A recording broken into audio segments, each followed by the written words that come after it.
Hey everybody, hope you enjoyed my two previous videos, one on squat patterns, how to bring someone from a beginner to an advanced stance, and the mobility for lower body exercises for mobility prescription. So the next exercise I really want to focus on is the deadlift. It is one of the most beneficial exercises to load for your glutes, your hamstrings, and any lower body movements. A lot of people give it a bad rep because they think it can cause lower back pain. So what I'm going to be showing you guys today is how to bring yourself to learn how to properly hip hinge. So what I mean by hip hinge, a lot of people, when they deadlift, for example, when they pick the bar up, they usually just use their back and they don't really stabilize from the ground up. When you want to approach the bar, you want to make sure there are one of two things. Before I even touch the barbell, I want to make sure I can properly hip hinge. So in this clip here, I'm showing you is by taking a band, you're sitting down on your knees. And basically what you want to do here is literally think by your pelvis, right by your hips, that there's a screw.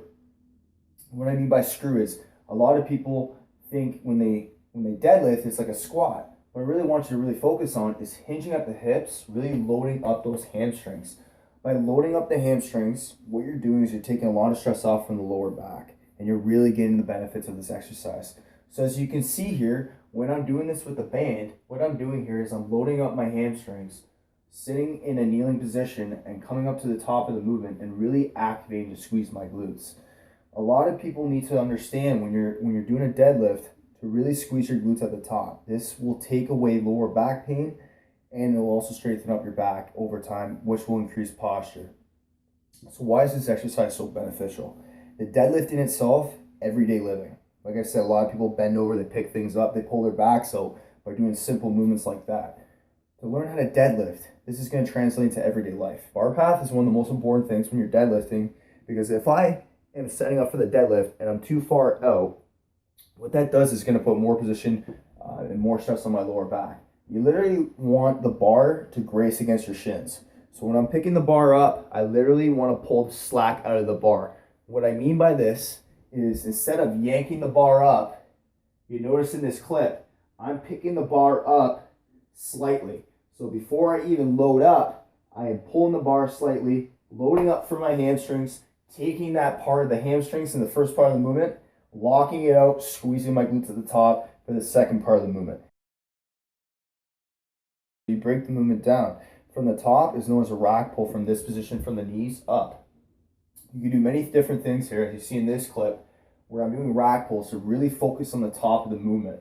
So what this does is really focusing, taking a lot of stress off my lower back and properly loading up so that I can perform this movement. The next variation would be called a deficit deadlift, because this is really focusing from the bottom all the way up to the top. So usually from this point of where my shins are going to be lined up to the bar, all the way up to my knees. Why is this so beneficial to do a deficit deadlift? When you do a deficit deadlift, you want to make sure that the surface that you're doing it on is a little bit more elevated from the ground. So at this point, if you elevate, say, by 2 inches by using a plate, for example, you stand on a plate and you're pretty much loading up your hamstrings even more. At this point in time, this is used as a supplement lift for the deadlift, but in itself, breaking the lift down from a rack pull all the way down until you're comfortable enough to get it to the ground, deficit deadlifts do have a good purpose for performing a normal deadlift.